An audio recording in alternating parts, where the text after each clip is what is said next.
हाँ, hello students, आज आप सबका मेरी बायो क्लास में स्वागत है। सभी स्टूडेंट्स का हमारी बायो क्लास में स्वागत है। तो आज हमारी बायो क्लास में है 12th, तो जिसमें आज हम पढ़ेंगे प्रथम अध्याय है जीवों में जनन, जिसे हम क्या पढ़ेंगे, जीवों में जनन यानी कि रिप्रोडक्शन इन ऑर्गेनिज्म। तो आज हम इस क्लास में हम यही पढ़ेंगे कि जीवों में जनन कैसे होता है और यह क्या प्रक्रिया है, जिसका आज मेरा फर्स्ट लेक्चर है। मैं अपने अध्याय को जब पढ़ाता हूँ तो मैं छोटे छोटे स्टेप्स बना के लाता हूँ। उस छोटे छोटे स्टेप्स को समझाने की पूरी कोशिश करता हूँ, क्योंकि हम जितना छोटा स्टेप्स होगा उसे हम उतनी अच्छी तरीक़ा से समझ सकते हैं। एकदम सारी चीज़ को समझना थोड़ा बच्चे की कैपेसिटी के हिसाब से टफ होता है। तो इस प्रकार से हम छोटे स्टेप्स को पढ़ेंगे। आज के स्टेप्स हम देखते हैं। ये हमारा प्रथम अध्याय है और इस अध्याय को हम स्टार्ट करेंगे। तो सभी बच्चे जो मैं बोल रहा हूँ उसे बड़े ध्यान से सुनें और समझें, क्योंकि हर स्टेप्स को मैंने समझाने के लिए, हर पॉइंट को समझाने के लिए बड़े ही सटीक ढंग से प्रयोग किया है। और जितनी कोशिश होती है उतनी अधिक कोशिश में मैं आपको समझाने की कोशिश करता हूँ। तो आज हमें जीवों में जनन पढ़ना है और ये मेरा लेक्चर हिंदी मीडियम वाले बच्चों के लिए लेक्चर है। वैसे तो इसे और भी देख सकते हैं, ये ज़्यादातर हिंदी मीडियम के लोगों के लिए मेरा लेक्चर है। इंग्लिश मीडियम वालों के लिए लेक्चर मेरा दूसरा है, हिंदी मीडियम वालों के लिए स्पेशल। हिंदी मीडियम का अलग है और इंग्लिश मीडियम का मेरे अलग होते हैं। तो देखिए, हमें आज के अध्याय में जीवों में जनन पढ़ना है। तो जीव जो हमारी पृथ्वी पर बहुत तो सारे जीव मिलते हैं। तो जीव वो होता है जिसके अंदर सांस होती है, जो श्वसन करता है, जो धीमे धीमे गति करता है। अगर उसका एक अवधि खत्म हो जाए, उसकी जीवन की एक अवधि खत्म हो जाए, तो वो डेथ हो जाता है, उसकी मृत्यु हो जाती है। यानी कि जीव वो होगा जिसकी कोई न कोई जीवन अवधि होगी। तो वो जो जीव होते हैं वो अपनी संख्या निरंतर बनाए रखते हैं, क्योंकि हर जीव के अंदर ये कैपेसिटी, ये क्षमता होती है कि वो अपने जैसी ऑफस्प्रिंग को आगे बढ़ाते हैं, यानी अपनी पीढ़ी को आगे बढ़ाते जाते हैं। सो हम आज इस अध्याय में इसी को समझेंगे कि आखिर में ये जनन होता क्या है। तो सबसे पहले देखिए, हम यहाँ पर एक चीज़ देखते हैं। एक टर्म है, एक शब्द है लाइफ स्पेन। अगर हम बात करते हैं लाइफ स्पेन की, यानी कि जीवन अवधि की, अगर हम बात करते हैं लाइफ स्पेन की, जीवन अवधि, तो लाइफ स्पेन शब्द का यूज हम केवल एक इंडिविजुअल के लिए करेंगे, केवल एक स्पीसीज के लिए करेंगे। मेरे पास ओनली क्या है, ओनली वन स्पीसीज है। एक स्पीसीज के लिए हम लाइफ स्पेन करेंगे। मान लीजिए कि मेरे पास मानव है, तो मानव के लाइफ स्पेन के बारे में बात करूंगा कि मानव का लाइफ स्पेन कैसे होता है, कितना होता है, क्या नहीं। मैं केवल एक की बात कर रहा हूँ। अगर मुझे ज़्यादा पॉपुलेशंस की बात करनी है, जीवन प्रत्याशा की बात है, लाइफ एक्सपेक्टेंसी, अगर मैं लाइफ एक्सपेक्टेंसी, तो ये वाले शब्द को मैं यूज करूँगा एक पॉपुलेशंस के लिए। मतलब कोई स्पीसीज है, उसकी कितनी अधिक पॉपुलेशन है। लाइफ स्पेन में बहुत सारी पॉपुलेशंस को ले लूँगा और लाइफ स्पेन में मैं केवल एक स्पीसीज को लूँगा। उसी प्रकार से हम चलो थोड़ा हम देखते हैं आगे।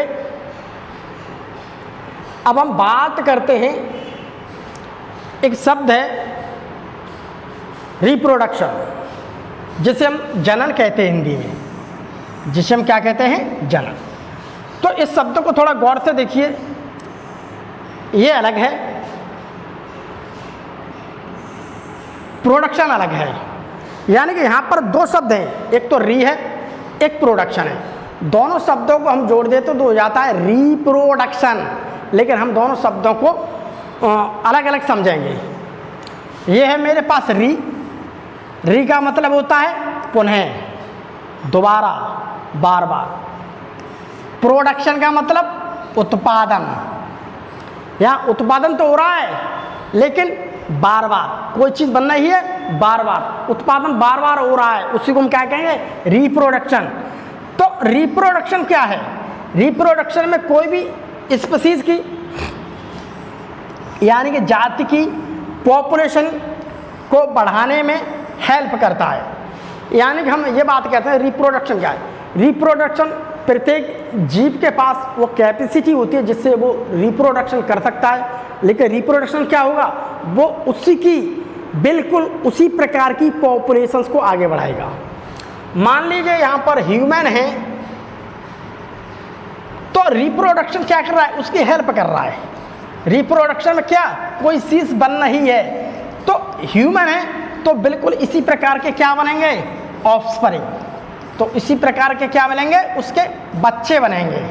ठीक, तो ये बात कह सकते हैं रिप्रोडक्शन हेल्प करता है किसी की भी संख्या को आगे बढ़ाने में। हम ये बात कह सकते हैं कि रिप्रोडक्शन क्या करता है, रिप्रोडक्शन एक हेल्प करता है किसी की संख्या को आगे बढ़ाने में। वही देखो लिखा है रिप्रोडक्शन ये स्पीशीज की पॉपुलेशन को बढ़ाने में हेल्प करता है। तो रिप्रोडक्शन क्या होगा, जैसे जैसे रिप्रोडक्शन होता जाएगा पॉपुलेशंस बढ़ती है, जैसे जैसे आप रिप्रोडक्शन करेंगे पॉपुलेशंस इंक्रीज होती जाएगी। तो रिप्रोडक्शन में पॉपुलेशंस क्या हो रही है, पॉपुलेशंस का इंक्रीज हो रही है, पॉपुलेशंस बढ़ रही है। अर्थात ये भी बात है, अर्थात रिप्रोडक्शन वह प्रक्रिया है।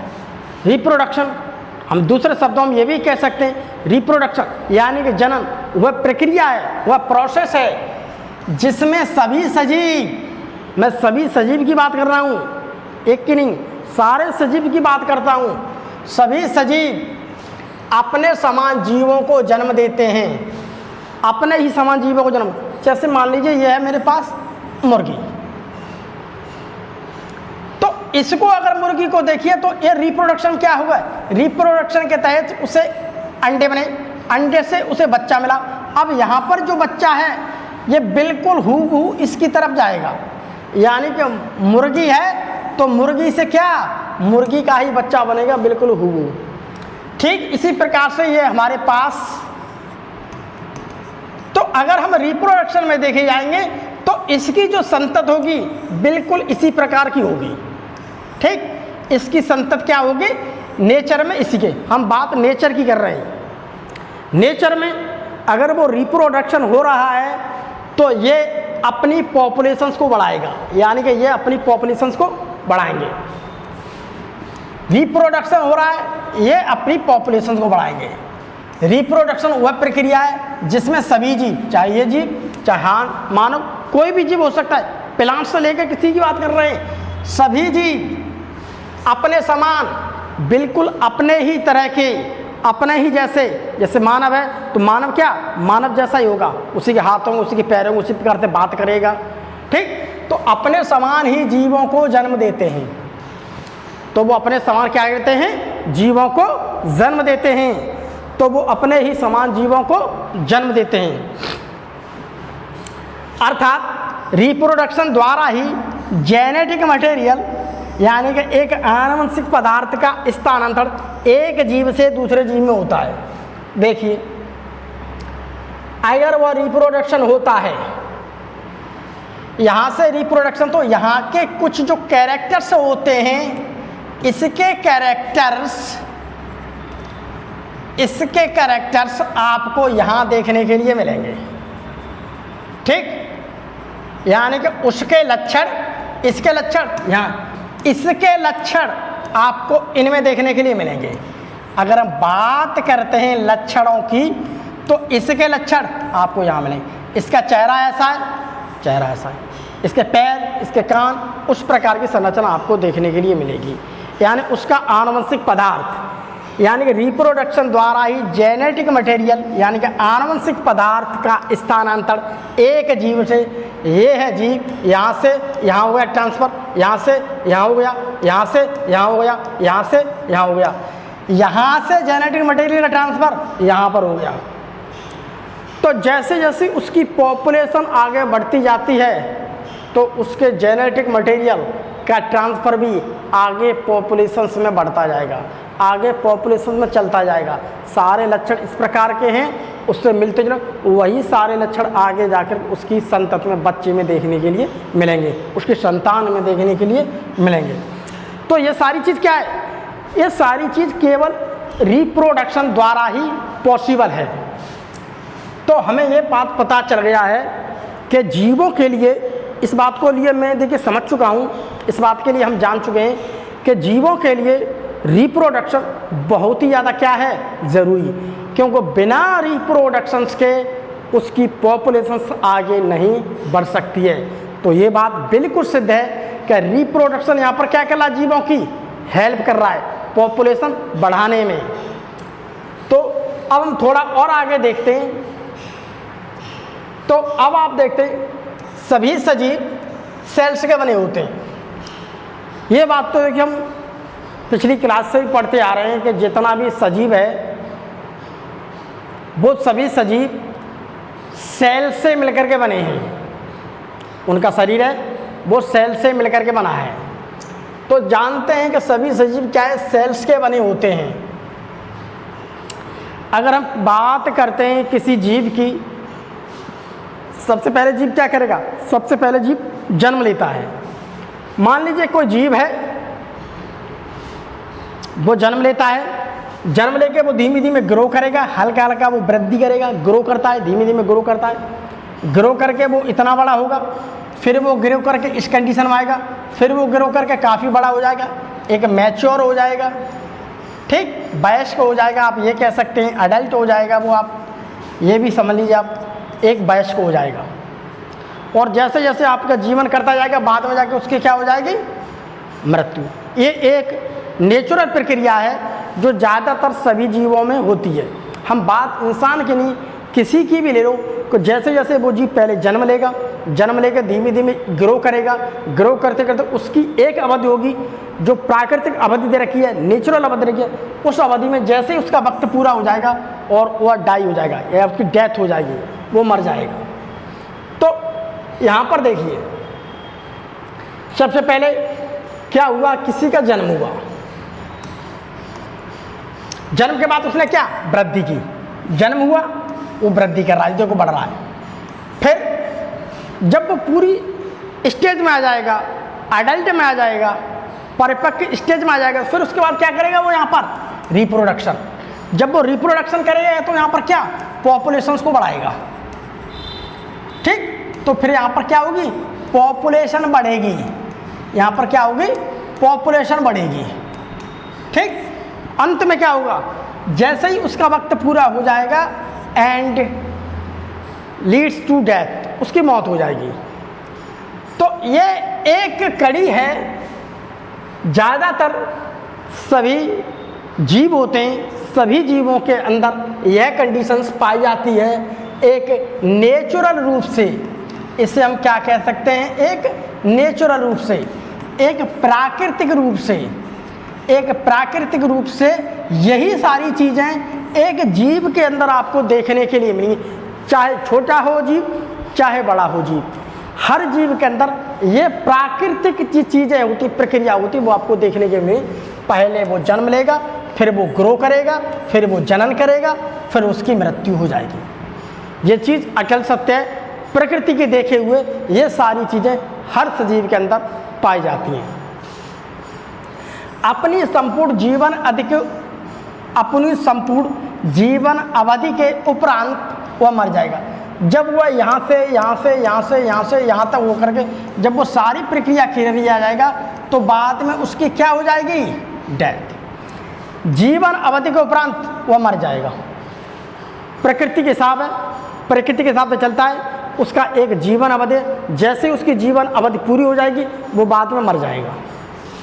अर्थात वह अपना प्राकृतिक जीवन काल पूर्ण करने के पश्चात मर जाता है। जैसे जैसे वह नेचुरल स्टेज को पूरा करता जाएगा, बाद में जैसे उसका वक्त आएगा वो उस वक्त क्या हो जाएगा, डेथ।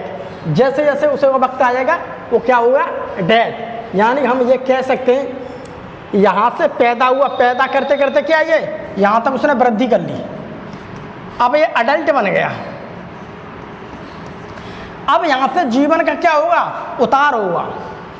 यानी कि जीवन जैसे जैसे बढ़ता जाता तैसे उसके यहाँ पर उसकी बॉडी के अंदर कैपेसिटी क्या कम होती जाएगी और धीमे धीमे वो बुढ़ापे की तरफ आ जाता है। जब वो बुढ़ापे की तरफ आ जाता है, जब उसका शरीर काम नहीं करता है और अंग काफ़ी बुजुर्ग हो जाते हैं, अंग काफ़ी बड़े होते हैं, ओल्ड हो जाते हैं, फिर वो अंग काम नहीं करते हैं, तो फिर बाद में क्या होता है, वो मर जाता है।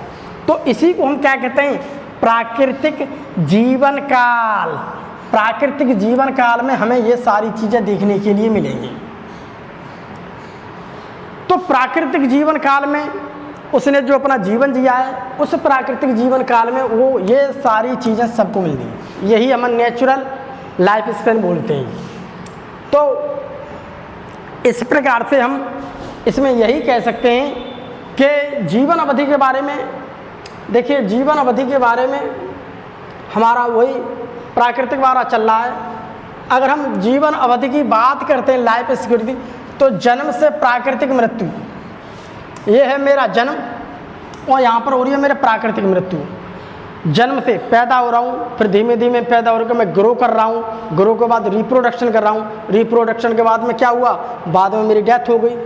तो धीमे धीमे मैं बचपन में पैदा हुआ, फिर मैंने ग्रो किया, पैदा होकर के क्या ग्रो कर रहा है, ग्रो करते हुए मेरी ये स्टेज आई, फिर मैंने ग्रो करके इतना बड़ा हुआ, फिर यहाँ से ग्रो कर, अब मैं यहाँ पर क्या होगा, एक अडल्ट हो गया। अब अडल्ट हो गया तो यहाँ पर मैं सारी क्रियाएं करूँगा। यहाँ पर मैं क्या करूँगा, सारी क्रियाएं, अर्थात मैं जनन करूँगा।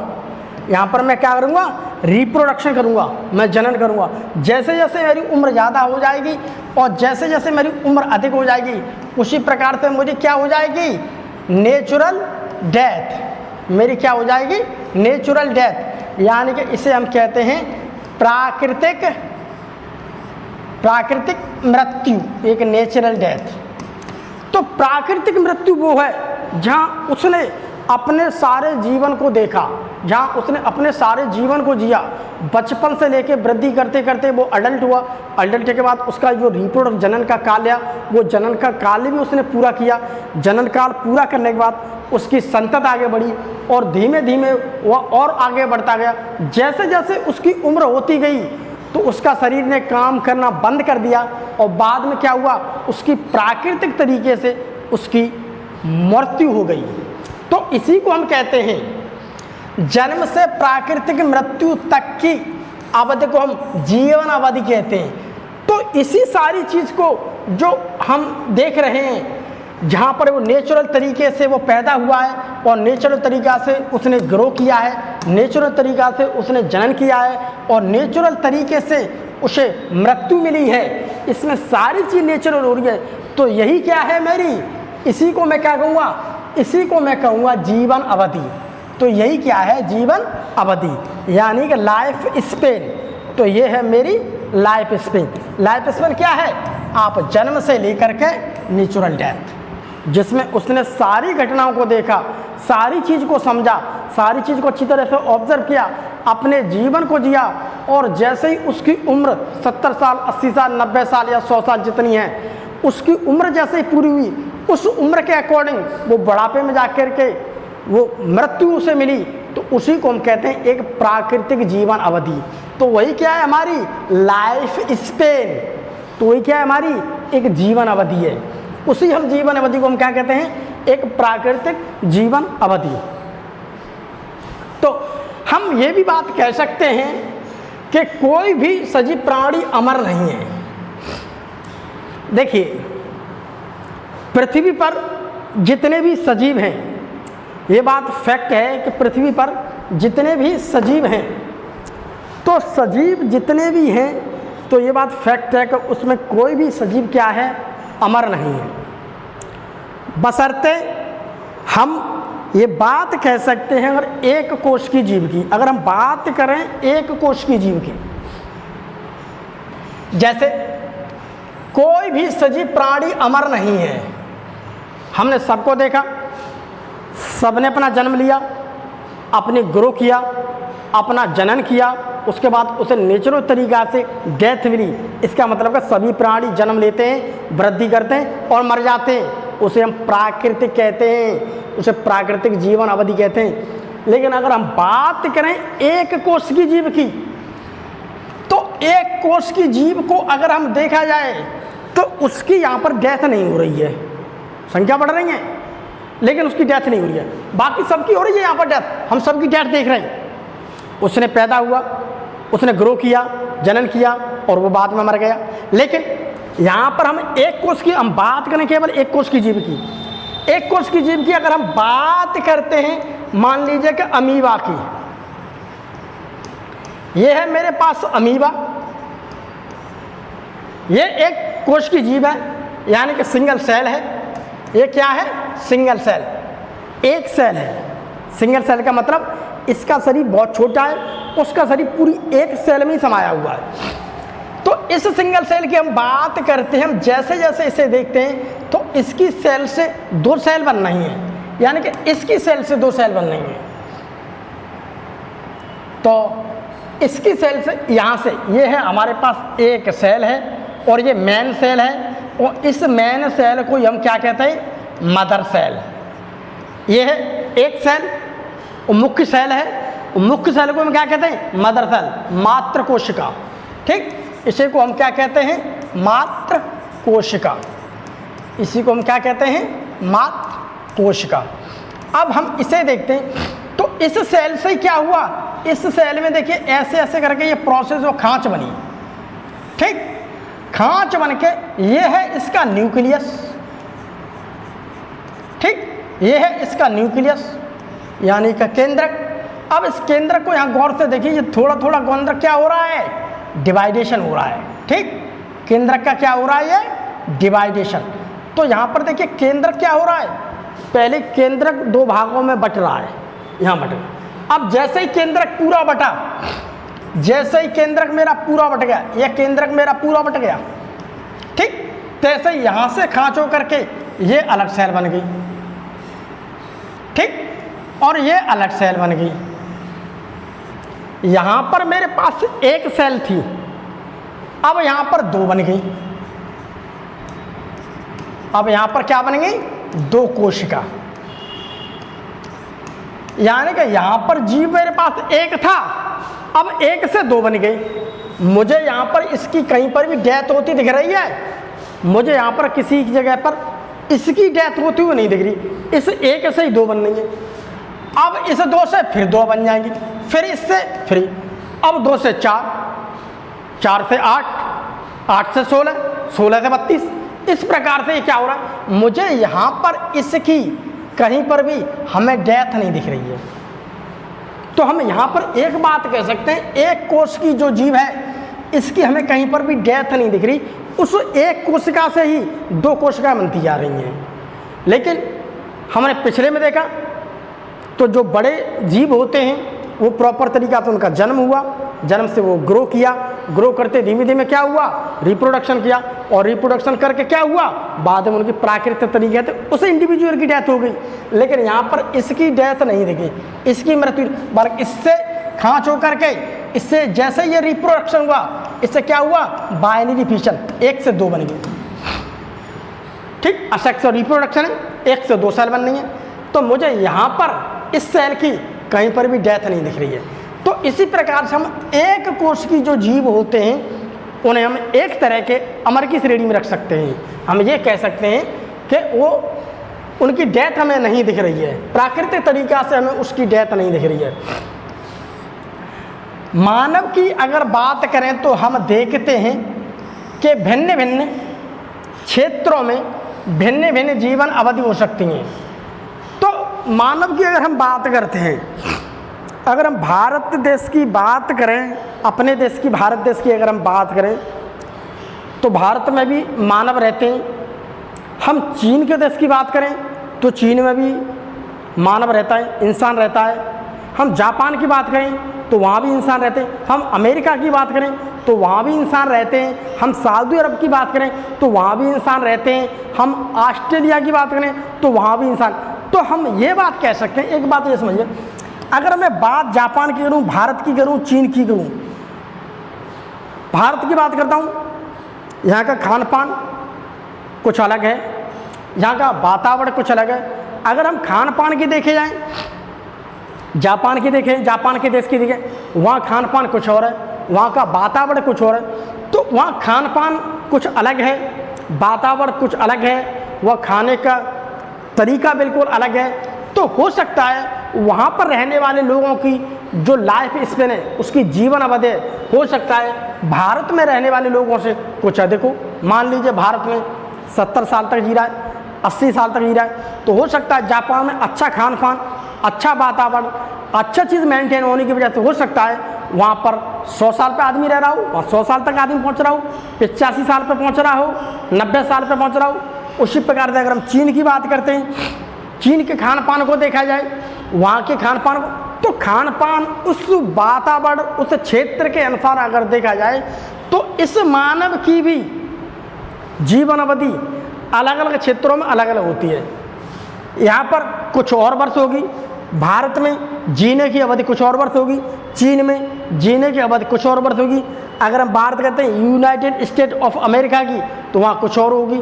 तो इसी प्रकार से देखो लिखा है, भिन्न भिन्न देशों में, जापान, चीन, अमेरिका, स्विट्जरलैंड, ऑस्ट्रेलिया और भी भिन्न भिन्न देशों में वातावरण एवं खान पान को देखते हुए वहाँ का खान पान क्या है, वह कैसे रहते हैं, नेचुरल तरीक़ा से रहते हैं। तो खान पान को देखते हुए, उसके वातावरण को देखते हुए जीवन अवधि में अंतर देखा जा सकता है। समझ में आया कि नहीं? तो देखिए भारत में भी खान पान में जो लोग, कुछ खान पान में होता है, वातावरण होता है, सही वातावरण, सही चीज़ कंडीशन मिलती है तो वो जीवन को कुछ अधिक जी जाते हैं। कहीं पर भी खान पान बहुत अच्छा है, नेचुरल तरीक़ा से खाते हैं, वहाँ रासायनिक खाद का प्रयोग कम करते हैं, सारी चीज़ नेचुरल से लेते हैं, किसी चीज़ की कोई मिलावट नहीं है। अगर जहाँ मिलावट है, गंदी संदी चीज़ खाएंगे तो वो चीज़ क्या होगी, हमारे पेट के अंदर जाएगी। जैसे ही वो चीज़ हमारे पेट के अंदर जाएगी वहाँ बीमारी बनेगी, बीमारी बनेगी तो उस बीमारी का खान पान का हमारे शरीर पर कुछ न कुछ प्रभाव देखने के लिए पड़ सकता है। आप ज़्यादा मात्रा में रिफाइंड लेंगे तो शरीर पर प्रभाव पड़ेगा, हर चीज़ को ज़्यादा मात्रा में लेंगे तो शरीर पर प्रभाव पड़ता है। उससे क्या होगा, उससे हमारी जो जीवन की अवधि है वो कहीं न कहीं आपको कम देखने के लिए मिलेगी। तो वही देखो भिन्न भिन्न देशों में वातावरण, तो भिन्न भिन्न देशों में अगर हम बात करते हैं वातावरण की, तो जापान का वातावरण कुछ और है, वह नेचुरल चीज़ खाते हैं, अच्छी चीज़ खाते हैं, प्रोटीन बेस्ड जो डाइट होती है, जो प्रोटीन पर आधारित फूड होता है उससे ज़्यादा तवज्जो दिया जाता है और सलाड्स का ज़्यादा प्रयोग किया जाता है और उसी प्रकार से वो वातावरण में अपने हिसाब को मेंटेन रखते हैं। तो हो सकता है भारत की अपेक्षा में वहाँ पर 10 साल, 15 साल, 20 साल व्यक्ति अधिक जी सकता है। तो भिन्न भिन्न देशों में वातावरण, वहाँ के सब वातावरण देखा जा सकता है। खान पान को हम देखना है, को देखते हुए जीवन अवधि में अंतर मिलेगा।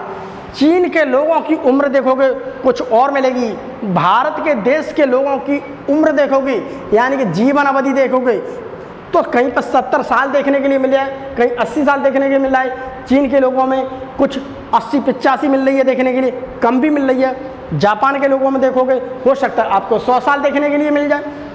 तो सभी देशों में अलग अलग जो व्यक्ति रहते हैं सबकी जीवन अवधि में आपको अंतर मिलेगा, केवल वहाँ के वातावरण और खान पान से।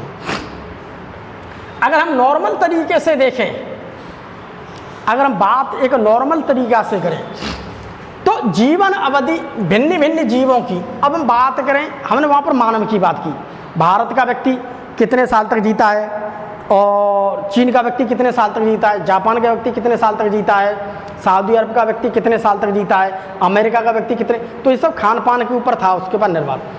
अब यहाँ पर भी हम अगर जीवों की बात करते हैं तो भिन्न भिन्न प्रकार के जीव हैं, तो उस भिन्न भिन्न प्रकार के जीवों की क्या हो सकती है, जीवन अवधि भी भिन्न भिन्न हो सकती है। देखिए, अगर बात करते हैं बैक्टीरिया की, बैक्टीरिया बहुत छोटा है, एक कोश की है, तो हो सकता है उसका एक दिन ही हो जीवन काल। तो यहाँ पर क्या है, किसी का एक दिन है जीवन काल, किसी का हो सकता है 10 साल है, किसी का हो सकता है शायद 3 महीने है। मान लीजिए कोई फसल है वो 3 महीने में ही कट जाती है फसल, कोई पेड़ है हो सकता है ये 10 साल तक रहे, ये पेड़ है हो सकता है ये 25 साल तक रहे, ये पैरामीशियम है, हो सकता है पैरामीशियम को अगर ज़्यादा माना जाए तो आप हो सकता है 5 दिनों तक रहे। इंसान है हो सकता है ये 80 साल तक रहे, कुत्ता है ये 20 साल तक रहे। तो जीवन अवधि जीवों में कुछ दिन हो सकता है एक दिन में इसका जीवन काल हो, कुछ दिन से लेकर कई सालों तक हो सकता है, इसका का कुछ सालों तक हो सकता है, इसका अलग है, इसका अलग है, मुर्गी का अलग है। तो कुछ ऐसे जीव होते हैं जो कुछ सालों तक रहते हैं जिंदा, कुछ जीव ऐसे जो सालों तक चलते हैं, कुछ पौधे ऐसे होते हैं जो 3 महीने में उनकी फसल पूरी हुई वो चले जाते हैं, कुछ पौधे ऐसे होते हैं जो काफ़ी लंबी अवधि तक रहते हैं। तो हर चीज़ में, हर जीवों में जीवन अवधि भिन्न भिन्न जीवों की भिन्न भिन्न हो सकती है। इसकी अलग होगी, इसकी अलग होगी, इसकी अलग होगी, इसकी अलग होगी, इसकी अलग होगी, इसकी अलग होगी, इसकी। तो ये भिन्न भिन्न जीव हैं, सबकी जीवन अवधि अलग अलग है। जीवन अवधि कुछ दिन से लेकर के 1 दिन की हो सकती है, हो सकता है 6 घंटे की हो, तो कुछ दिन से लेकर के 1 दिन से लेकर के कई सालों तक चलती है। तो जीवन अवधि कुछ दिन से लेकर कई सालों तक चलती है। इसी प्रकार से देखिए, हमें अगर हम बात करते हैं जीवन की, तो मानिए हाथी 70 से लेकर 90 साल तक जी सकता है। अगर हम गुलाब की बात करते हैं तो 5 से लेकर 7 साल तक, 5 साल भी उसकी जीवन चल सकते हैं गुलाब के पेड़ की। अगर हम बात करें तितली की, तो हो सकता है 1 वीक, 1.5 वीक, 2 वीक तक उसका जीवन चलता है, ज़्यादा 1 वीक तक चलेगा, 1.5 वीक तक, 2 वीक तक। तो हो सकता है वो 7 दिन तक, 8 दिन तक, 9 दिन तक, 10 दिन, 15 दिन चल भी नहीं, उससे पहले उसका जीवन खत्म हो। कौवा की देखते हैं, कौवा 15 साल तक जी सकता है। तो वहीं पर कबूतर उसकी बात करते हैं, तोते की बात करते हैं तो तोता 140 साल है। तो हम घोड़े की बात करते हैं 56 से लेकर 60 साल तक। उसी प्रकार से गाय की बात करते हैं, गाय हो सकता है 20 साल तक, 22 साल तक, 23 साल तक, 24, 25 तक ज़्यादा। तो कछुआ की और टोटो जो 100 से लेकर 150 साल। तो जैसे भिन्न भिन्न चीज़ें हैं, तो भिन्न भिन्न जीवों की अलग अलग जीवन अवधि होती हैं। तो उसी के अनुसार उसकी हम थोड़ी कंपैरिजन में देखते हैं। लेकिन उसकी जो जीवन अवधि है, उसकी जीवन अवधि की अगर हम बात करते हैं तो जीवन अवधि कोई साइज से लेकर, साइज का कोई मैटर नहीं करता है। जैसे मान लीजिए वो 1 कोश की बहुत छोटा है तो उसकी जीवन अवधि कम होगी। तो ऐसे नहीं, हर चीज़ के लिए जीवन अवधि में देखा जाता है। जैसे मान लीजिए अगर नेचुरली तरीका से अगर हम लाइफ स्पेन की बात करें, एक प्राकृतिक तरीका से कितने दिनों तक जीव रह सकता है, हम यह कह सकते हैं कि किसी जीव की लाइफ स्पेन का आकार से कोई लेना देना नहीं है। जीवन अवधि का किसी की भी उसके आकार से, साइज से कोई लेना देना नहीं है। जैसे समझिए मेरे पास है ये कौवा, ये है कौवा, कौवा की दे रखी है यहाँ पर 15 साल। ये है तोता, तोता की भैया दे रखी है 140 साल। अगर हम दोनों की देखते हैं तो दोनों का साइज सेम है। तो साइज क्या है, सेम है, यानी कि समान है। कौवा का देख लो, तोता का देख लो, तोता और कौवा का देख लो, साइज लगभग समान ही होता है, थोड़ा बहुत डिफरेंस है, उससे की कुछ नहीं कह सकते। लेकिन अब इसका भी साइज लगभग समान है, लेकिन ये 15 साल जी रहा है, ये 140 साल जी रहा है। इसके और इसके अंतर में तो कम से कम 10 गुने का डिफरेंस आ रहा भैया, अंतर आ रहा कि नहीं यहाँ पे।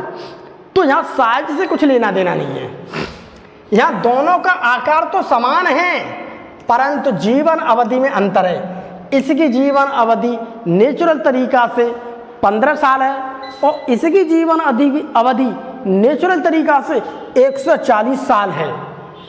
तो यहाँ पर आकार का कोई लेना देना नहीं है, आकार का कोई लेना देना नहीं, केवल नेचुरल तरीका से उसकी जीवन अवधि को हम देखते हैं। अर्थात जीवन अवधि उसके साइज पर नहीं निर्भर करती, यानी कि उसके साइज पर निर्भर नहीं करती। जीवन अवधि क्या है, साइज से लेना देना नहीं है, शायद दोनों सेम के हैं मगर जीवन अवधि में अंतर आ रहा है। तो जीवन अवधि की बात है, ये नहीं कि भैया कौवा इतने बड़ा है तो तोता तू भी इतनी साल जिएगा, कबूतर तू भी इतनी साल जिएगा, ऐसा नहीं। जीवन अवधि में उसके साइज का कोई लेना देना नहीं है, हर चीज़ की अपनी अपनी कैपेसिटी है, नेचुरल तरीका से कौन कितना जी रहा है कितना नहीं, यहाँ पर साइज का कोई लेना देना नहीं है। अगर हम बात करते हैं पेड़ों की तो ये है मेरे पास देखिए आम का पेड़ और ये है पीपल का पेड़। अगर हम दोनों ही पेड़ों को देख जाएं तो अगर हम पीपल का पेड़ देख लो और आम का पेड़ देख लो, ये भी लगभग में बराबर ही आ जाते हैं। इसको अगर देखो जाए तो हो सकता है 200 से लेकर के 300 साल तक पीपल, उसके जीवन अवधि वो तो जीता रहता है 200 साल से लेकर। अगर हम आम की बात करते हैं तो आम क्या है, ज़्यादा से ज़्यादा आप 30 मान लो, 33 मान लो बस। तो यहाँ पर जीवन अवधि कुछ और है, यहाँ की जीवन अवधि कुछ और है। तो यहाँ पर लाइफ स्पैन आपको इस केस में हम देखते हैं तो यहाँ पर साइज का कोई लेना देना नहीं है। यहाँ पर हम जीवन अवधि की बात करते हैं तो यहाँ पर जीवन अवधि क्या है, कम है। यहाँ जीवन अवधि कम है और यहाँ पर जीवन अवधि क्या है, अधिक है। यहाँ पर जीवन अवधि क्या है, अधिक। भाई पीपल की अधिक होती है, पीपल अधिक दोनों तक रहता है। अगर हम आकार की बात करते हैं तो आकार दोनों का क्या है, आकार दोनों का क्या है, समान है। ठीक, तो सेम साइज है बट डिफरेंट लाइफ स्पैन। आकार तो दोनों का समान है, आकार समान है, आकार समान है, परंतु जीवन अवधि भिन्न है। इसकी और इसकी दी गई तो इसकी अधिक है, इसकी कम है।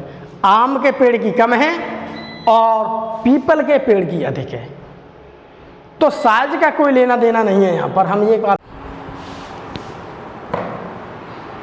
तो यहाँ भी आप देख सकते हैं। यहाँ पर तो जैसे मान लीजिए ये है मेरे पास एक अमीबा, ये है अमीबा, ये है अमीबा और ये एक कोश की जीव है। ये है आपका एक कोशिकीय, ये एक कोशिकीय जीव है। तो ये है एक मेन सेल, ये एक मुख्य कोशिका है। एक क्या है, मेन कोशिका, मुख्य कोशिका। और जो मुख्य कोशिका होती है उसी को हम क्या कहते हैं, उसी को हम कहते हैं मदर सेल, उसी को हम क्या कहते हैं, मदर सेल। तो ये है मेरी मदर सेल। अब इस मदर सेल्स को आप देखिए, ये मदर सेल्स जो है यहाँ पर आगे जाके देखिए इस मदर सेल्स में थोड़ा थोड़ा डिस्ट्रीब्यूशन हो रहा है। और ये है इसका न्यूक्लियस, ये है इसका न्यूक्लियस यानी कि केंद्रक, ये है केंद्रक। तो पहले यहाँ पर देखिए, यहाँ पहले केंद्रक का क्या हो रहा है, विभाजन हो रहा है, यानी केंद्रक बच रहा है। ये देखिए ये केंद्रक क्या है, बट रहा है। यहाँ पर आप देख सकते हैं केंद्रक क्या है, बट रहा है। और फिर केंद्रक देखिए ये हमारा बट चुका है, एक केंद्रक यहाँ पर आ गया, ये यानी कि ये क्या है आपका केंद्रक बट गया है, ये केंद्रक बट गया है। अब इसके बीच में ये द्रव भरा हुआ है, इसे हम कहते हैं साइटोप्लाज्म यानी कि कोशिका द्रव। ये कोशिका है, कोशिका अंदर भरा हुआ द्रव है, उसे हम कहते हैं कोशिका द्रव्य। तो प्यारे बच्चों इधर देखिए, ये क्या है आपका कोश का द्रव्य यानी साइटोप्लाज्म। पहले यहाँ पर क्या हुआ, पहले यहाँ पर केंद्रक बटा, केंद्रक इधर पहुंचा, उसके बाद ये क्या बचा, कोश का द्रव्य, फिर उसके बाद कोश का द्रव्य यहाँ पर बटा, फिर बटने के बाद ये यहाँ पर क्या हुआ, ये अलग बन गई, ये अलग बन गई। अब ये क्या बन गई, ये बन गई न्यू सेल्स। ये क्या बन गई, न्यू सेल्स। तो ये है मेरी ओल्ड सेल, और इस ओल्ड सेल से यहाँ पर न्यू सेल्स बन गई, यानी कि 1 से 2 बन गई। तो मैं यहाँ पर ये बात कह सकता हूँ कि जो एक कोश की जीव है, जैसे कि अमीबा, और भी बैक्टीरिया हैं आपके, बैक्टीरिया हैं, पैरामीशियम है, बहुत सारे यूग्लिना हैं। तो जो एक कोश की जीव है, इस एक कोश की जीव की मुझे कहीं पर भी नेचुरल डेथ नहीं दिखाई दे रही है, कहीं पर भी इसकी प्राकृतिक मृत्यु नहीं दिखाई दे रही है।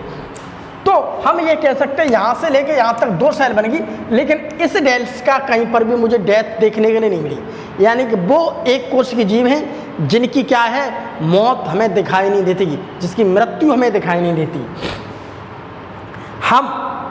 हम यहाँ पर देखते हैं कि एक पेरेंटल सेल, ये है मेरे पास पेरेंटल सेल, या इसे मदर सेल भी कह सकते हैं।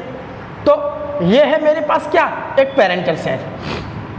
तो ये है मेरे पास पेरेंटल सेल या मदर सेल, ये है मेरे पास पेरेंटल सेल या मदर सेल, ठीक। तो पेरेंटल सेल की कोई डेथ नहीं होती है, इसकी मुझे यहाँ पर कोई डेथ नहीं, बल्कि इससे डिवाइडेशन करके 2 बन गई, डेथ नहीं की, यहाँ कहीं डेथ नहीं दिखी, लेकिन वह निरंतर विभाजित करती रहती है, इससे ये 2 बन गई तुरंत। अब इन 2 सेल से, अब इनसे फिर 2 बनेंगी, अब इससे फिर 2 बनेंगी, इससे फिर 2 बनेंगी, इससे फिर 2 बनेंगी, इससे फिर 2 बनेंगी, इससे फिर 2 बनेंगी, इससे फिर। तो इस प्रकार से क्या है, इस प्रकार से ये कंटिन्यूसली डिवाइड होती रहती हैं, या निरंतर कंटिन्यूसली चलती रहती हैं, कंटिन्यूसली ये डिवाइड होती रहती हैं, यानी कि निरंतर विभाजित होती रहती हैं। मुझे यहाँ पर इसकी डेथ नहीं दिखाई दी, मुझे यहाँ पर ऐसे बनेगी, इसकी डेथ नहीं दिखाई दी। तो अर्थात हम ये भी कह सकते हैं, अर्थात ये इमोर्टल रहती है, क्योंकि यहाँ पर कोई नेचुरल डेथ नहीं है। एक सेल से हम एक कोश की जीव की जब बात करते हैं तो अमीबा हुआ, पैरामीशियम हुआ, यूग्लिना हुआ, बैक्टीरिया हुआ, उसके अलावा एंड अदर सम ऑर्गेनिज्म, तो उनकी यहाँ पर कोई नेचुरल डेथ नहीं देखने मिलती है हमें। तो हम ये कह सकते हैं कि वो क्या है, वो तरह की अमर है, इससे डिवाइडेशन हो रहा है, तुरंत संख्या बढ़ रही है, मल्टीप्लिकेशन हो रहा है बहुत फास्ट, संख्या 1 से 2, 2 से 4, 4 से 8, 8 से 16। तो यहाँ पर क्या है, यहाँ पर ये पर कोई नेचुरल डेथ नहीं मिल रही है। तो हम ये कह सकते हैं एक बार के लिए कि ये क्या है, एक तरह की आपकी अमर है। अगर हम बात करते हैं रिप्रोडक्शन की, हम बात कर रहे हैं रिप्रोडक्शन की, तो रिप्रोडक्शन की अगर हम बात करते हैं रिप्रोडक्शन की, तो रिप्रोडक्शन क्या है, ऐसा रिप्रोडक्शन जिसमें केवल एक पेरेंटल सेल पाया जाता है। रिप्रोडक्शन भी कई प्रकार के होते हैं, यानी कि जनन, हम ये भी कह सकते हैं कि जनन। तो जनन की अगर हम बात करते हैं, जनन से मतलब क्या है, वह जीव जो है अपनी कैपेसिटी बढ़ाएगा, यानी कि वो जीव की जंतु जो कैपेसिटी है वो उससे क्या करेगा, अपनी जनरेशन से आगे बढ़ाएगा। तो अगर हम जनरेशन बना रहे कि जनरेशन जो हमारी पीढ़ी आगे बढ़ रही है, उसके कई मेथड है। पहला मेथड तो एक ऐसा भी होता है जनन जिसमें केवल एक पेरेंटल सेल है। यहाँ पर देखिए, ये मेरे पास एक सेल है, अमीबा है, एक सेल है, केवल एक सेल है जिसे हम क्या कहते हैं, पेरेंटल सेल या मदर सेल। या तो हम इसे पेरेंटल सेल कह देते हैं या हम इसे मदर सेल, मातृ कोशिका। तो ये यहाँ पर एक ही है मेरी पेरेंटल, यहाँ पर कितने, एक। अब इस एक से ही यहाँ पर देखिए डिवाइडेशन हुआ और एक से ही कितनी बनी, 2। तो ऐसी प्रक्रिया जहाँ पर एक ही सेल है, एक ही चीज़ है, उस एक ही चीज़ से आगे चीज़ बढ़ती जा रही है, तो उसे हम क्या कहेंगे, यूनिपेरेंटल, यानी कि अलैंगिक। तो ये सारी चीज़ क्या होती है, एक अलैंगिक सेक्सुअल में कहलाती है, यानी कि अलैंगिक विधि। अलैंगिक का देखिए मतलब अभी मैं बताऊंगा आपको, पहले इतना समझ लीजिए। अलैंगिक अ का मतलब होता है नहीं, लैंगिक। लैंगिक का मतलब होता है सेक्सुअल। सेक्सुअल मतलब 2, मेल और फीमेल। तो अ का मतलब क्या है, नहीं, मेल फीमेल। यहाँ पर मेल और फीमेल 2 नहीं होते, केवल एक ही होता है। अलैंगिक का मतलब होता है केवल एक, जिसे हम कहते हैं यूनिपेरेंटल प्रोसेस। जिसे हम क्या कहते हैं, यूनिपेरेंटल प्रोसेस। अब एक ऐसा जनन, एक ऐसा रिप्रोडक्शन जिसमें 2 पेरेंटल की जरूरत है। वहाँ पर मुझे एक पेरेंटल की जरूरत थी, जब एक की जरूरत थी तो उसे कहा यूनी। यूनी का मतलब एक, यूनी का मतलब क्या है, 1। पेरेंटल का मतलब पेरेंटल।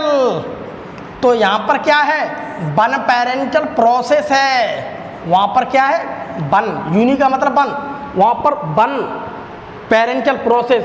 ये है आपके पास 1 पेरेंटल, ये है आपके पास 1। तो ये 1 पेरेंटल प्रोसेस से ये यहाँ पर क्या बनी, ऑफस्प्रिंग, 2 सेल्स बनी इसी के जैसी आकार की। तो अब यहाँ पर देख रहे हैं एक ऐसा रिप्रोडक्ट जिसमें 2 पेरेंटल की जरूरत है। यहाँ पर कितने मिले, 2 पेरेंटल। एक तो हुआ ये मेल और एक हुआ फीमेल। यहाँ पर मेल है और फीमेल है। यहाँ पर क्या है, मेरे पास 2 पेरेंटल हैं, एक है मेल और एक है फीमेल। अब जिस जनन में, जिस रिप्रोडक्शन में मेल और फीमेल की जरूरत पड़ती है वो क्या कहलाता है, सेक्सुअल। तो यहाँ पर मुझे मेल और फीमेल की जरूरत पड़ रही है, तो मेल है वो क्या बनाएगा, यहाँ पर मेल गैमीट। मेल है वो बनाएगा यहाँ पर मेल गैमीट, और फीमेल जो है ये बनाएगा यहाँ पर फीमेल गैमीट।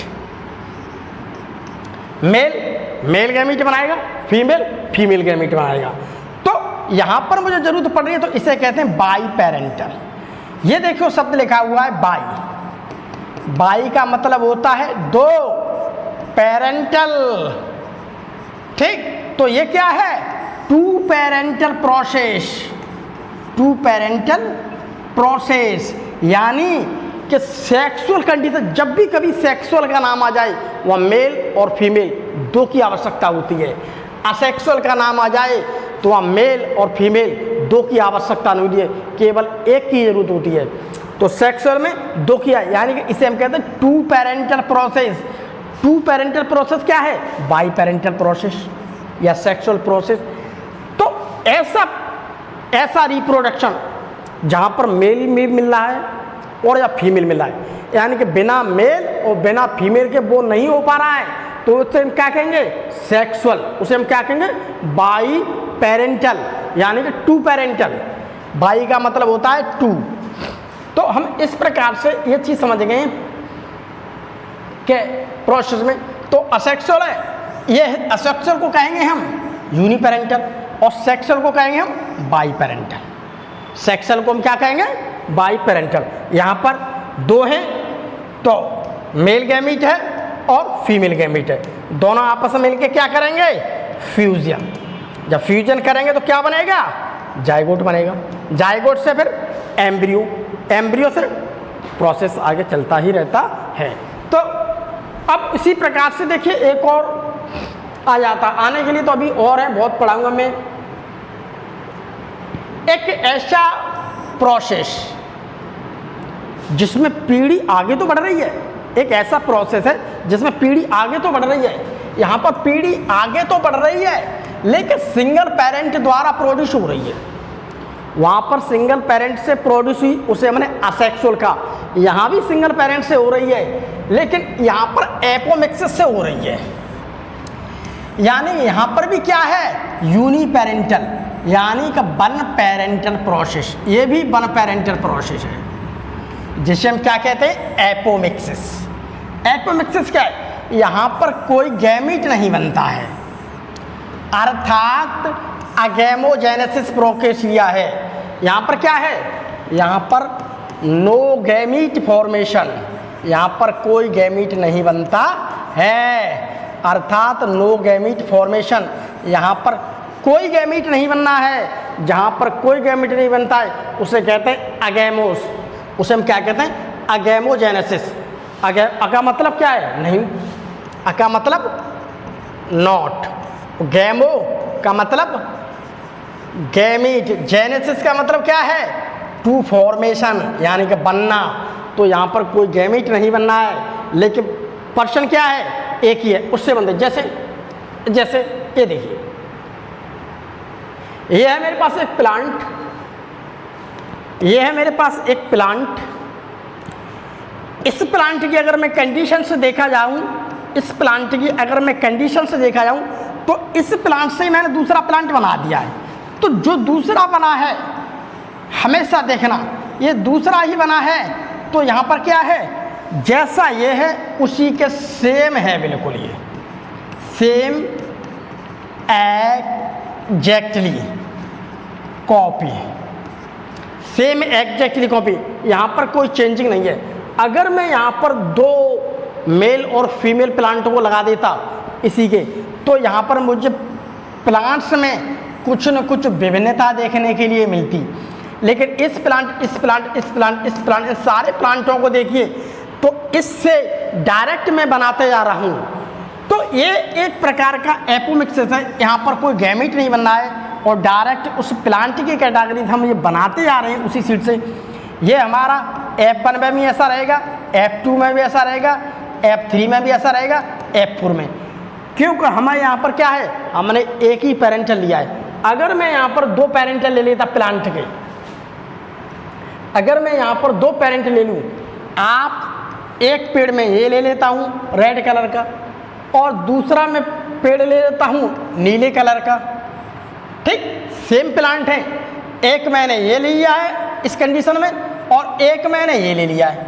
अगर मैं यहाँ पर दो ले लेता हूँ, ठीक, तो यहाँ पर क्रॉस कराऊंगा, तो फर्स्ट जनरेशन में मुझे इनके दोनों के लक्षण देखने के लिए मिलेंगे यहाँ पर। तो यहाँ पर मुझे कुछ न कुछ लक्षण देखने के लिए मिल जाएंगे। जब अगली पीढ़ी आएगी, F1 के बाद F2 पीढ़ी आएगी, तो इसके मुझे अलग मिलेंगे। तो मुझे यहाँ भी मिल सकता है और मुझे ये भी मिल सकता है, तो मुझे ये भी। तो विभिन्नताएं कब आती हैं, विभिन्नता जब आती है जब दो चीज़ मिलती है, तो आगे विभिन्नता आएंगी। एक चीज़ में कभी कोई विभिन्नता नहीं आएगी, जो चीज़ है सेम बिल्कुल वैसी ही बनती जाएगी, विभिन्नता नहीं आएगी। यहाँ पर कोई गैमेट नहीं बनता है, अर्थात अगैमोजेनेसिस प्रक्रिया है। तो एपोमिक्सिस क्या है, एपोमिक्सिस भी एक प्रकार का जनन है, जिसमें केवल इसे यूनिपेरेंटल कहा जाता है, जिसमें केवल एक ही पेरेंटल की आवश्यकता होती है। यानी कि ये भी क्या है आपका अलैंगिक, ये भी क्या है आपका अलैंगिक। एपोमिक्सिस क्या है, अलैंगिक। इसे आगे हम विस्तार से जैसे जैसे चलेंगे तब हम इसे विस्तार से पढ़ेंगे। अब यहाँ पर हम थोड़ा सा हल्का सा ये जान लेते हैं कि आखिर में असेक्सुअल और सेक्सुअल में थोड़ा बहुत अंतर हम यहाँ पर देख लेते हैं, परख लेते हैं कि आखिर में असेक्सुअल में क्या अंतर है और सेक्सुअल में क्या अंतर है। तो थोड़ा थोड़ा देखो हम जान गए हैं। तो आज हम देखिए, हम इसी में देखते हैं यहाँ पर कि असेक्सुअल मेरे पास ये है और सेक्सुअल मेरे पास इधर है। असेक्सुअल में क्या करते हैं, यह केवल इनवर्टिब्रेट्स, देखिए ये कह सकते हैं, तो हम भी यहाँ पर ये कह सकते हैं यह केवल इनवर्टिब्रेट्स में मिलेगा और लोअर क्वाड्रेट्स में पाया जाता है। यह ज़्यादातर सभी एनिमल्स में मिलता है। दूसरी बात, यह हमेशा यूनिपेरेंटल हो। अगर एक कोश की है, अगर एक कोश की है, तो एक कोशिकी की अगर हम देखते हैं तो एक कोशिकी आपको जो है क्या है मतलब इसमें यूनिपेरेंटल होता है। असेक्सुअल क्या है, ये यूनिपेरेंटल है। सेक्सुअल क्या है, बाईपेरेंटल। यहाँ पर हमें वन पेरेंटल देखने के लिए मिलता है और यहाँ पर हमें टू पेरेंटल देखने के लिए मिलेंगे। टू पेरेंटल यानी कि मेल और फीमेल। तो मुझे यहाँ पर मेल और वहाँ मेल और फीमेल देखने के लिए यहाँ पर एक ही है, एक ही सेल है, मदर सेल यानी वन पेरेंटल है। अगर हम गैमीट्स की बात करें तो यहाँ पर नो गैमीट फॉर्मेशन, यहाँ पर किसी भी प्रकार के गैमीट्स नहीं बनेंगे, नो गैमीट फॉर्मेशन। और यहाँ पर क्या है, जब मेल है फीमेल है तो गैमीट बनेंगे। तो दो प्रकार के गैमीट्स बनते हैं, एक तो मेल गैमीट बनेंगे तो दो प्रकार के बनते हैं, एक तो बन गए आपके मेल गैमीट और दूसरा बन गया आपका फीमेल गैमीट। यहाँ दो प्रकार के गैमीट का निर्माण होगा। यहाँ पर किसी प्रकार के कोई गैमीट नहीं मिलेंगे। असेक्सुअल रिप्रोडक्शन में, असेक्सुअल मेरा मतलब अलैंगिक जनन में किसी प्रकार के गैमीट नहीं बनते, यानी युग्मक नहीं बनते, लेकिन यहाँ पर युग्मक बनेंगे। अगर हम बात करें किसी डॉटर सेल की तो डॉटर सेल क्या हो, तो वो पेरेंटल सेल की एग्जैक्ट कॉपी है। एग्जैक्ट कॉपी कैसे है, देखिए डॉटर सेल की एग्जैक्ट कॉपी इस वजह से है कि मान लीजिए मेरे पास ये अमीबा है, अमीबा से दो सेल बनी, अमीबा में क्या हुआ, थोड़ा थोड़ा खांच, ये न्यूक्लियस बटा, न्यूक्लियस बटने के बाद अब यहाँ पर क्या हुआ, ये न्यूक्लियस अलग है, ये न्यूक्लियस अलग है। अब क्या हुआ, ये आपके पास एक सेल अलग बन गई, ये अलग बन। तो जैसा अमीबा ये है बिल्कुल ऐसा ही होगा, यानी कि इस अमीबा की एग्जैक्ट कॉपी होगी। हम यही तो कह रहे हैं कि अलैंगिक जनन में कोई एक पेरेंटल सेल है, उस पेरेंटल सेल से जो उससे अगली जनरेशन बनेगी, जो उससे आगे नई सेल्स बनेगी, जो उससे आगे नया प्लांट बनेगा, उससे आगे नया जीव बनेगा, तो जो पिछला होता है बिल्कुल हूबहू वैसे का वैसा ही होता है। यहाँ पर किसी प्रकार की विभिन्नता नहीं आएंगी। अलैंगिक जनन में कोई विभिन्नता नहीं आती है, कोई डिफरेंस नहीं आता है। जैसा प्लांट है वैसे ही प्लांट बनते जाएंगे। अगर आप गुलाब का पेड़ ले लो, उस गुलाब के पेड़ को ऐसे कलम लेकर के काट के लगाते रहो, आप 50 साल तक लगाते रहोगे तो जैसा गुलाब था वैसे ही गुलाब लगेंगे, ठीक वैसे ही उस गुलाब के पेड़ पर गुलाब लगेंगे और वैसे ही फसल होगी। उतना ही उसमें पानी देना पड़ेगा, उसी वक्त देना पड़ेगा, उसमें किसी प्रकार का कोई चेंजिंग नहीं आएगा। जितना बड़ा पेड़ है, प्लांट है, तो उतने बड़े गुलाब के पेड़ होते जाएंगे। अगर हम मैं दो गुलाब के पेड़ ले लेता हूँ, एक तो ले लिया मैंने गुलाबी और दूसरा मैंने ले लिया काला या लाल। अब गुलाबी और लाल दो पेड़ लेकर के उन दोनों का मैंने अगर क्रॉस करा दिया तो मुझे अगली पीढ़ी में कुछ न कुछ चेंजिंग मिलेगा। उससे अगली पीढ़ी में जब हम देखेंगे तो मुझे और ज़्यादा चेंजिंग मिलेगी देखने के लिए। तो विभिन्नताएं मतलब कुछ चेंजिंग कब आ रही है, जब दो चीज़ मिल रही है, मेल और फीमेल।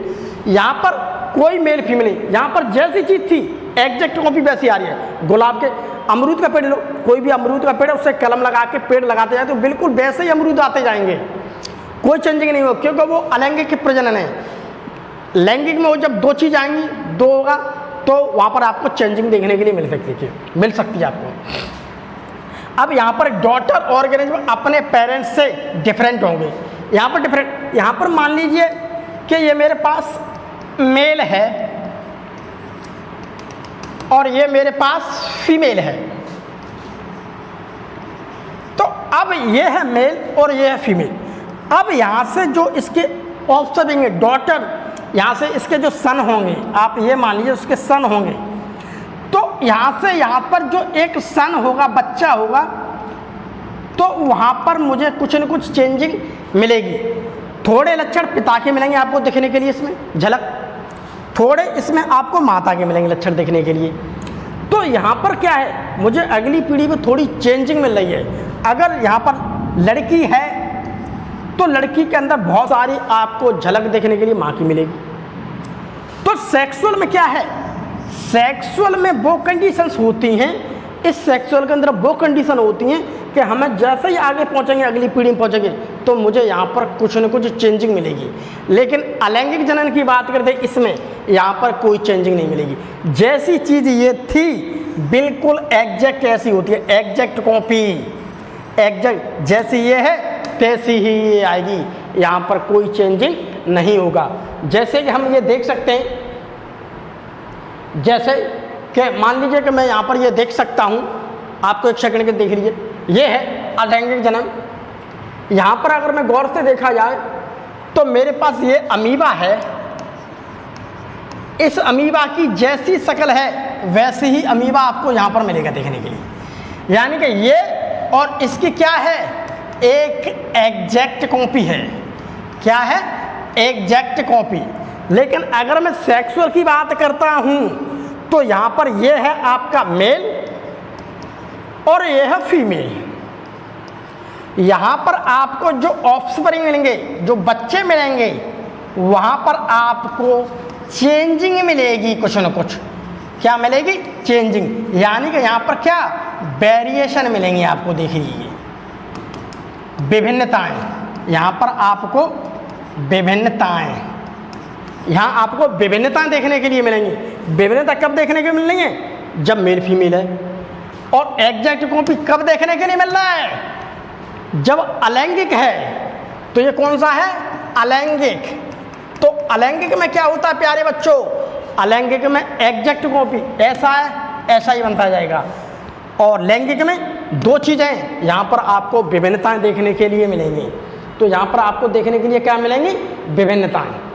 तो वही देखिए उसमें कहा गया है कि अगर हम अलैंगिक की बात करते हैं तो यहाँ पर डॉटर सेल्स जो होती है वो पेरेंट सेल की, यानी पेरेंट सेल कौन थी, मेरी और पहला अमीबा, उसकी एग्जैक्ट कॉपी बन रही है।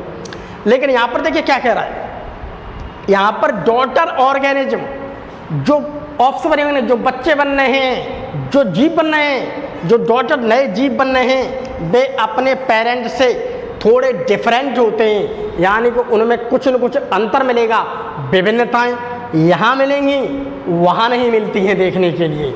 तो विभिन्नताएं मुझे वहाँ देखने के लिए। अब इसमें देखिए, अब यहाँ पर देखिए, अब यहाँ पर देखते, यहाँ वेरिएशन नहीं पाई जाती है। देखो मैंने अभी कहा अलैंगिक जनन में ये है मेरे पास अलैंगिक जनन, यानी कि असेक्सुअल है, और ये चला है मेरे पास सेक्सुअल। ठीक, सेक्सुअल का मतलब लैंगिक। ये चल रहा है मेरे पास लैंगिक, और ये है मेरे पास अलैंगिक। ठीक, अलैंगिक। यहाँ पर कोई वेरिएशन, जिस प्रकार की जो चीज़ थी मेरे पास, जिस प्रकार से ये प्लांट से मैं नया असेक्सुअल विधि से बना रहा हूँ, तो बिल्कुल ऐसा ही बनता जाएगा, बिल्कुल ऐसा ही बनता जाएगा। यानी क्या है, एक एग्जैक्ट कॉपी, बिल्कुल एग्जैक्ट कॉपी का मतलब क्या, बिल्कुल सेम, कोई अंतर नहीं है, एग्जैक्ट कॉपी बिल्कुल। मैं कहीं से भी कागज़ लेके आऊँ, मैंने जीरोक्स करा लिया उसका, मेरा मतलब का मैंने कलर उसका करा लिया, कलर प्रिंट निकलवा लिया, तो बिल्कुल जैसा वो होता है बिल्कुल वैसा ही होता, बिल्कुल आप समझ लो वैसा ही होगा। लेकिन यहाँ पर आपको वेरिएशन मिलेंगे। ठीक, मेल प्लस फीमेल। हम यहाँ पर देखेंगे तो यहाँ पर जो डॉटर ऑर्गेनिज्म होंगे, ठीक, जो बच्चे होंगे, छोटे छोटे जीव होंगे, यहाँ पर आपको कुछ चेंजिंग मिलेगी, यानी कि यहाँ पर वेरिएशन मिलेगी। यहाँ पर आपको क्या मिलेगी, विभिन्नताएं। तो विभिन्नताएं मुझे यहाँ देखने के लिए मिल रही हैं, यहाँ नहीं मिल रही। यही चीज़ें पूछे जाती हैं अक्सर एग्जाम्स में कि विभिन्नताएं कहाँ पाई जाती हैं, विभिन्नता कहाँ मिलेंगी। असेक्सुअल रिप्रोडक्शन, मेरा मतलब अलैंगिक जनन में मिलेंगी या लैंगिक जनन में मिलेंगी। तो विभिन्नताएं मुझे मिलेंगी लैंगिक जनन में। चेंजिंग यहाँ मिलती है, चाहे हम प्लांट के लिए करा दें या एनिमल्स के लिए, मुझे चेंजिंग यहाँ मिलेगी, यहाँ पर कोई चेंजिंग नहीं मिलती है। अब हम बात करते हैं इसके मेथड्स की। अगर मैं मेथड्स की बात करता हूँ तो अलैंगिक जनन के बहुत सारे मेथड्स होते हैं, लेकिन यहाँ पर एक दो मेथड्स को केवल आपके लिए उदाहरण के लिए समझाया जा रहा है केवल। तो देखिए, अगर मेथड की बात करते हैं तो यहाँ पर देखिए फिशन होता है। उसके बाद फ्रेगमेंटेशन होगा, उसके बाद देखो बडिंग होगा। तो फिशन क्या है? फिशन मतलब बाइनरी फिशन भी हो सकता है। बाइनरी फिशन, बाइनरी फिशन जैसे क्या है? जैसे कि ये अमीबा में हुआ, अमीबा है, अमीबा के ऐसे करके ये हुआ, यहाँ पर क्या हुआ? दो अमीबा बने। तो यहाँ पर मुझे दो मिल रही हैं, तो ये अमीबा में क्या हुआ? एक था, एक से ही दो बन गए। फ्रेगमेंटेशन, फ्रेगमेंटेशन में मान लीजिए कोई मेरे पास ये एक कोश की जीव है, उसका शरीर ऐसे खंडों से बना हुआ है। अगर इसका फ्रेगमेंट, फ्रेगमेंट का मतलब होता है खंड, तो फ्रेगमेंट का मतलब होता है खंड, फ्रेगमेंटेशन मतलब खंडन। अगर ये कहीं से भी टूट जाए, मान लीजिए यहाँ से ये टूट गया तो ये खंड अलग हो गया, यहाँ से टूट गया ये खंड अलग हो गया, यहाँ से ये टूट गया तो ये खंड टूट गया, तो यहाँ से क्या? फिर नया बन गया, खंड खंड करके फिर नया बन गया, फिर यहाँ से फिर नया बन गया। तो ये खंडन विधि होती है। खंडन विधि वो होती है जिसमें किसी का भी कोई जीव है और उसका जीव खंडों में बटा हुआ है और खंड कैसे में टूट जाता है किसी दुर्घटना से, यानी एक्सीडेंटली प्रोसेस से। तो प्रत्येक खंड जो टूट गया लग जाए, तो ये टूट गया, ये टूट गया, ये टूट गया, तो ये खंड क्या होगा? यहीं से वो नया बन जाएगा। अब यहाँ बनेगा, टूट गया, इससे नया बन गया। तो इस प्रकार से बडिंग, बडिंग वाले प्रोसेस में, बडिंग में क्या है? बडिंग में जैसे मान लीजिए कोई, बड का मतलब होता है एक तरह की फुंसी। जैसे मान लीजिए ईस्ट है, ये है मेरे पास ईस्ट। ईस्ट में क्या हुआ? एक बड निकल आती है, फुंसी निकल आती है, फुंसी। जैसे इंसान होता है, इंसान के शरीर पर फुंसी निकल आना, फुंसी निकल आती, फिर वो बड़ी हो जाती है, फोड़ा सा बन जाता है। ठीक है, यहीं पर इसी पर क्या बन गई? एक बड बन गई यहाँ पर। ठीक, यहाँ पर एक बड बन गई, ऐसे करके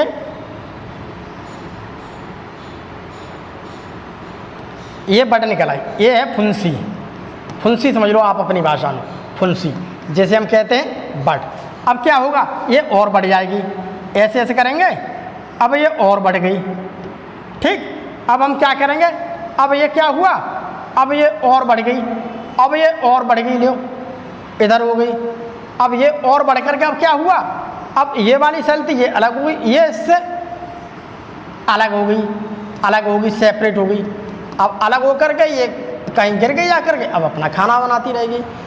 तो बडिंग में क्या होता है? किसी भी जीव का ना हल्की से फुंसी से निकल आती है, वही धीमे धीमे वृद्धि करके फिर बड़ी हो जाती है, फिर उसके शरीर से अलग हो जाती है और वहाँ जा कर के अपने आप वो सर्वाइव करने लगती है, अपना जीवन यापन करने लगती है। अगर हम सेक्सुअल की बात करते हैं तो सेक्सुअल की अगर हम बात करते हैं सेक्सुअल की, तो यहाँ पर क्या होगा? सेक्सुअल में देखो हमें रिक्वायर्ड है दो की, मेल और फीमेल की। जब मेल है और फीमेल है तो यहाँ पर गैमीट का फॉर्मेशन हुआ। मेल है, यहाँ पर मेल गैमीट बनेंगे, ये मेरा बन गया मेल गैमीट। फीमेल है, फीमेल, यानी कि मेरे पास ये बन गया और ये बन गया गैमीट, दो गैमीट बन गए। तो दोनों गैमीट क्या हैं? हमारे हैप्लॉइड हैं, हैप्लॉइड है, यानी कि अगुणित, यानी कि अगुणित। ठीक, तो ये भी क्या है? अगुणित, अगुणित युग्मक, अगुणित युग्मक, गैमीट का मतलब युग्मक। तो ये भी हैप्लॉइड है, ये भी हैप्लॉइड है, ये मेल है, ये फीमेल है। अब ये दोनों आपस में क्या करेंगे? फ्यूज, जुड़ जाएंगे। मान लीजिए कि एक इधर से आया और एक इधर से आया। ठीक, तो ये है आपका मान लीजिए स्पर्म और ये क्या है? ओवम। अब ये आपस में फ्यूज करेंगे, तो फ्यूज करने के बाद ये है आपका एन और ये भी, तो आपका दोनों फ्यूज करने के बाद द्विगुणित हो जाएंगे, डिप्लॉयड हो जाएंगे। ये क्या हो जाएंगे? डिप्लॉयड, द्विगुणित। तो मेरे पास एक एन ये थी और एक एन, तो मेरे पास कितनी होगी? 2n, यानी कि 2n। अगुणित, अगुणित, जब दोनों अगुणित अगुणित मिले तो अगुणित क्या है? एक, दोनों मिले तो क्या होगी? द्विगुणित। ठीक, तो द्वि गुणित आएगी। तो ये क्या होगी, द्वि गुणित, कैसे समझ लिया आप, द्वि गुणित। द्वि गुणित क्या है मतलब, डिप्लॉइड। डिप्लॉइड ये क्या है, डिप्लॉइड, द्वि गुणित है, यानी कि दो के कैरेक्टर्स आ गए। द्वि गुणित का मतलब, डिप्लॉइड का मतलब दो के कैरेक्टर्स आ गए। यहाँ पर मेल का भी इसमें आ गया और फीमेल, दोनों चीज मिल गई। जब दोनों चीज के अंदर मिल गई तो क्या होगी, डिप्लॉइड हो गई, द्वि गुणित हो गई। तो यहाँ पर क्या है, यहाँ पर गैमीट बने, मेल गैमीट बनना है और फीमेल गैमीट बना है, दोनों आपस में मिले। ये है मेरे पास मेल गैमीट, ये है मेरे पास फीमेल गैमीट, ओवम यानी कि अंडाणु। जब ये आपस में दोनों मिलेंगे तो ये आपस में दोनों मिलेंगे तो डिप्लॉइड हो जाएगा। एक एन ये, एक ऑन ये, अगुणित ये है, अगुणित ये, हैप्लॉइड हैप्लॉइड। जब हैप्लॉइड हैप्लॉइड दो मिलते हैं तो डिप्लॉइड हो जाता है। तो क्या हो जाता है, डिप्लॉइड। जब डिप्लॉइड हो जाती है वो प्रावस्था को हम क्या कहते हैं, जाइगोट। अब ये चीज यहां पर डिप्लॉइड हो गई। अब इसे थोड़ा ध्यान से देखिए बच्चों, खासतौर से हिंदी मीडियम वाले बच्चों के लिए ही ये वीडियो बनाया जा रहा है। हिंदी मीडियम वाले बच्चों के लिए, हिंदी भाषा का है, इंग्लिश वालों के लिए मेरा अलग है। तो ये देखिए, तो ये चीज जब डिप्लॉइड हो जाती है तो यही क्या कहलाती है, जाइगोट। जाइगोट क्या है, the fusion of male and female gamete. तो जाइगोट क्या है, zygote is a male and female gamete fusion, यानी कि fusion of male and female gamete. तो जाइगोट में क्या हुआ, जाइगोट में क्या हुआ, ये है मेरे पास मेल और ये है फीमेल, ये दोनों आपस में मिल गए तो ये हो गया ये, और इसी को हम क्या कहते हैं, जाइगोट।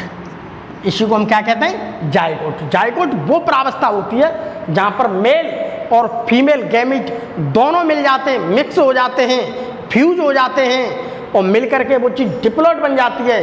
उसी को प्यारे बच्चों क्या कहते हैं, हम जाइगोट कहते हैं। जब जाइगोट बन गया है तो इसके बाद यह धीमे धीमे डेवलप करेगा और हमारा भ्रूण बन जाएगा।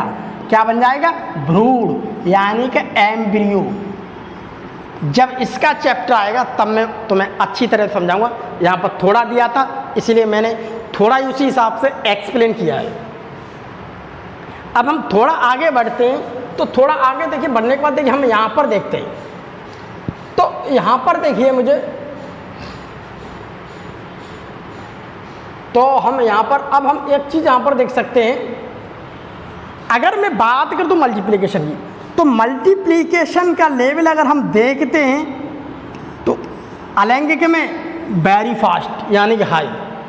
भाई अगर मैं बात करूं अमीबा की, अगर मैं बात करूं पैरामीशियम की, मैं बात करूं ईस्ट की, मैं बात करूं यूग्लिना की, मैं बात करूं बैक्टीरिया की, तो इन सब में क्या मिल रहा है मुझे, अलैंगिक जनन मिल रहा है।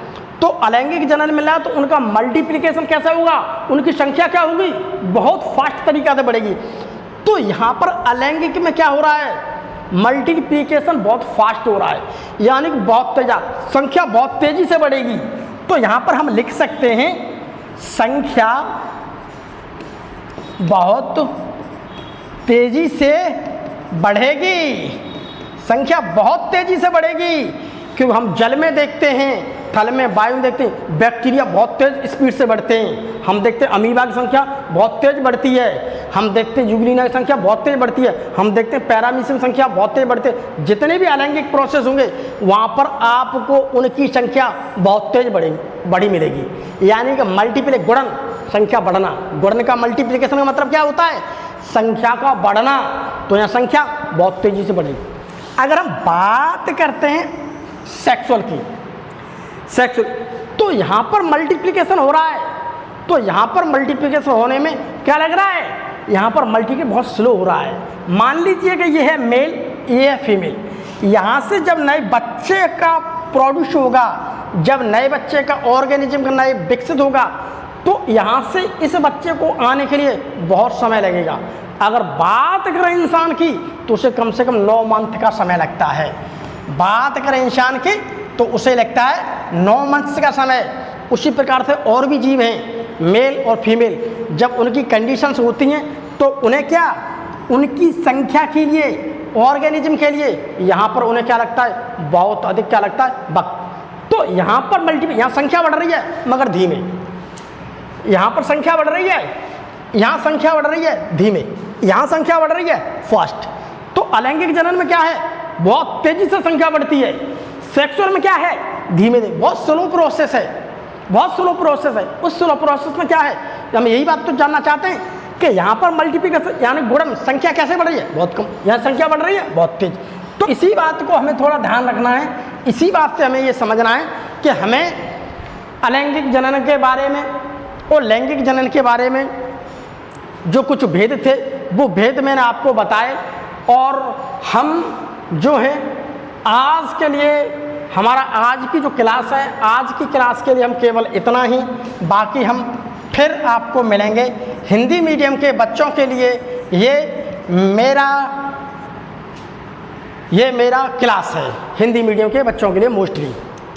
तो आज के लिए बाय बाय।